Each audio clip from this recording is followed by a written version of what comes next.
Gabby, what are we doing? An extended abdominoplasty. An extended abdominoplasty. And this girl is a large panniculus, right?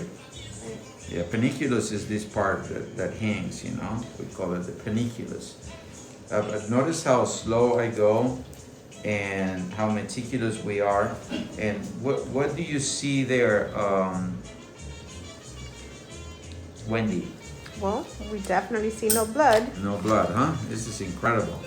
So we're gonna go ahead and follow this up with electrocautery. And what do you see now? Now I see yellow fat. Yellow fat, right? And very minimal blood loss, if at all. But this is a special technique, you know, that we have here at the Cosmetic Surgical Center of Cerrito. And we like to do bloodless surgery. And so you do bloodless surgery, there is much less risk in complications, right? And the obvious, right? The obvious, if you bleed, right?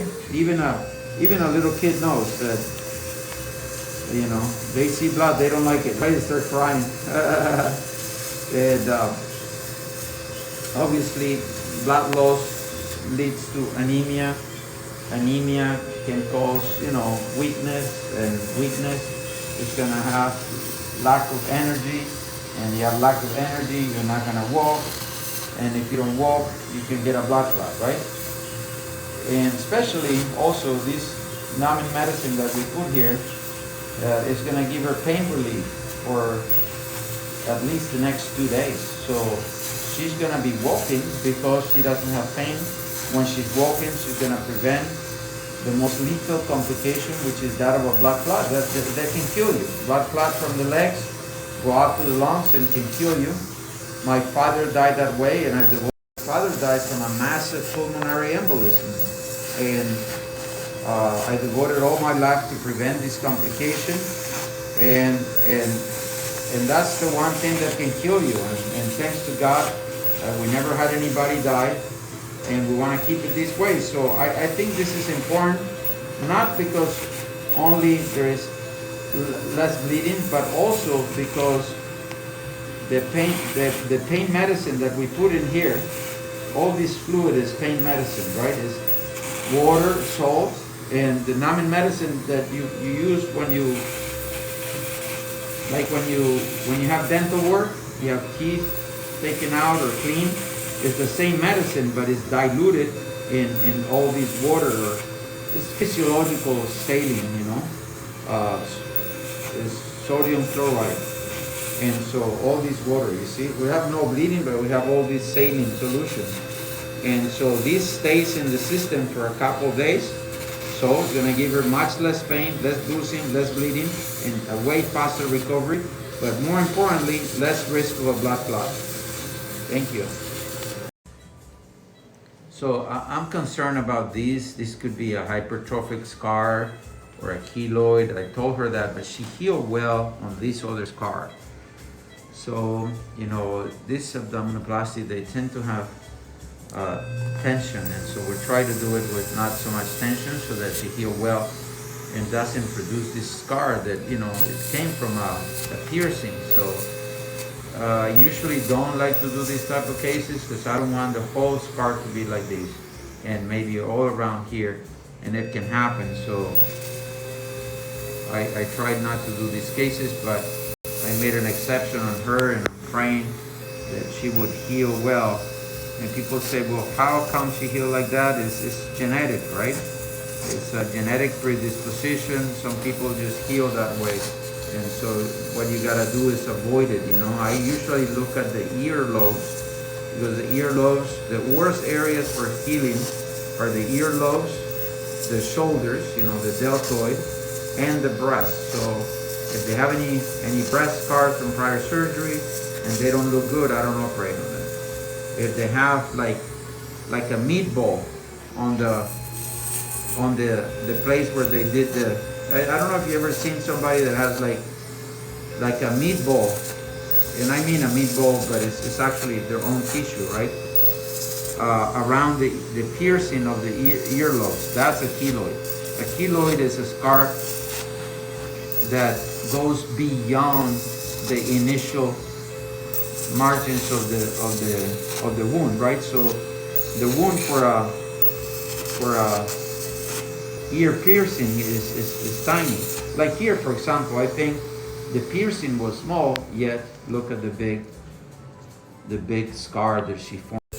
Okay, so what we're doing is we're going around the belly button, and we put that scar in there, but we probably gonna have to take that down eventually, but I don't know, she's not gonna end up with much of a belly button if we do that, so we may need to leave it too. So it's a little bit of a dilemma how to deal with this scar there, you know, because obviously she doesn't like it, and if we take it out, she's not gonna have much of a belly button left, you know.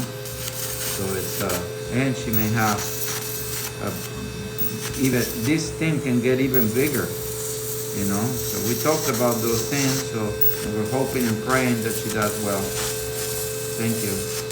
Wendy, do you see this blood vessel here? I sure do. Like a purple blood vessel?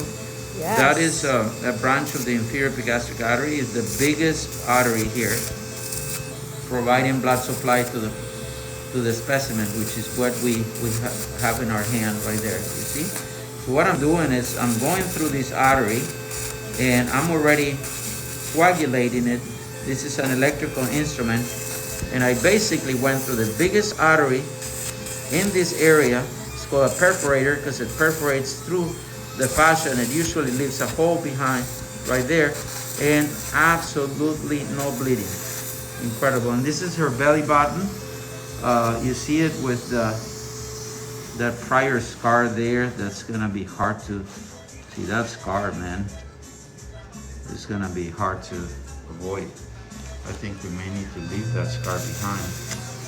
I don't know how we're gonna deal with that, but and I'm concerned that she may form a ugly scar around here.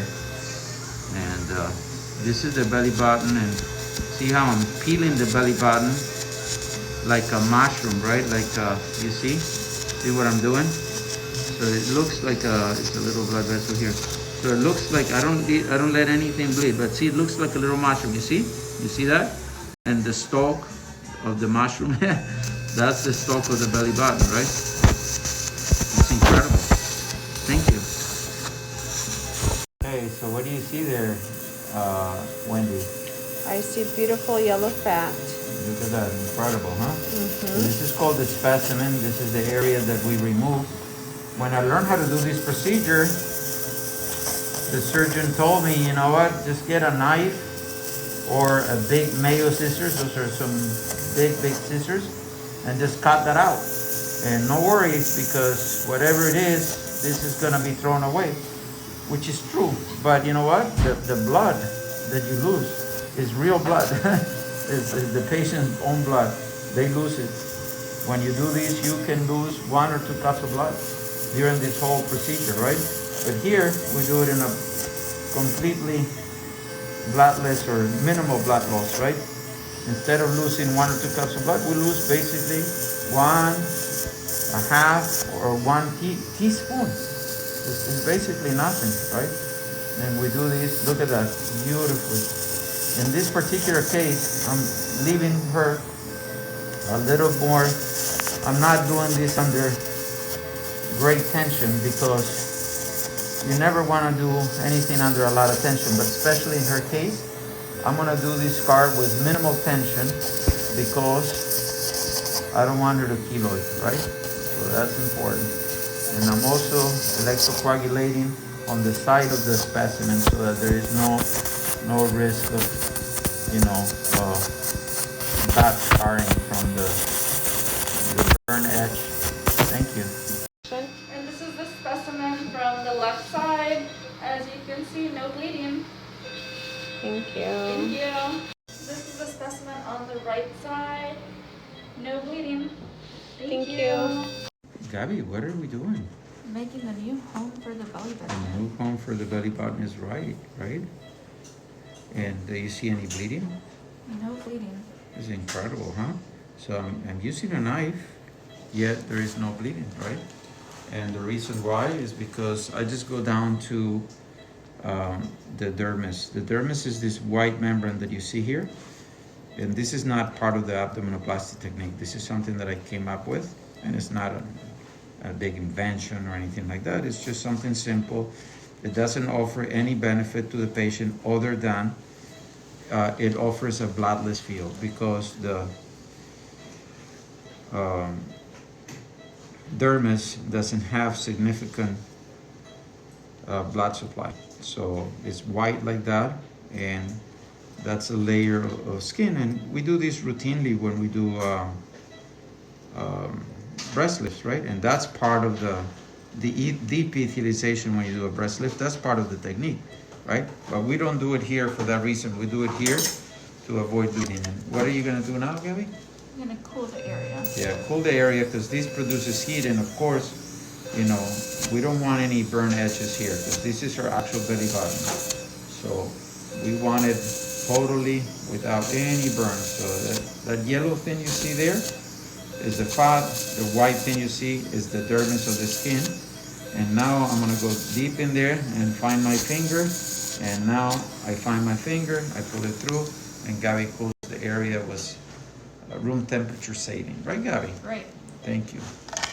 Right now what I'm doing is I'm doing antibiotic vancomycin irrigation, right? But I'm thinking about taking this thing out. This is a double-edged sword, because you take that out and you can get a bigger one. If you leave it, that doesn't look good. So we're gonna, and if we take it out also, there will be a little more tension on the umbilicus, which can predispose to scarring. So it's a tough decision, but I'm gonna take out as much as I can, because I just cannot leave that in there. It's just not gonna look that good. So we're gonna cut this out. Why don't you come on this side, Gabby? I'm gonna cut this out with scissors and see how much can I get away with. See, normally I would just go to here, right? I would just do this type of deal there, so I'm not taking any of it out. And I'm gonna just do that first, and then see if I can do more. But right now I'm leaving it behind, and see how big that belly button is gonna look, and how is it gonna be. Like, medicine is an art, you know. It's not a you gotta make decisions like this and see what's best for the patient, you know. So now she's left with this thing here, and I don't know if I'm gonna cut it out, because if I cut it out, I mean, she's not gonna have any skin left. So thank you. This thing is too big. I don't think I can hide it. I'm gonna have to cut it out. So I made a decision to cut this out. There is risk either way with this, you know, but I think I'm gonna cut it out. The belly button looks a lot better. Again, she can form the same thing all around and even bigger, but I just couldn't leave this thing in there, man. It's just not gonna look good. Thank you. Wow, so we are done. This is a large tummy tuck.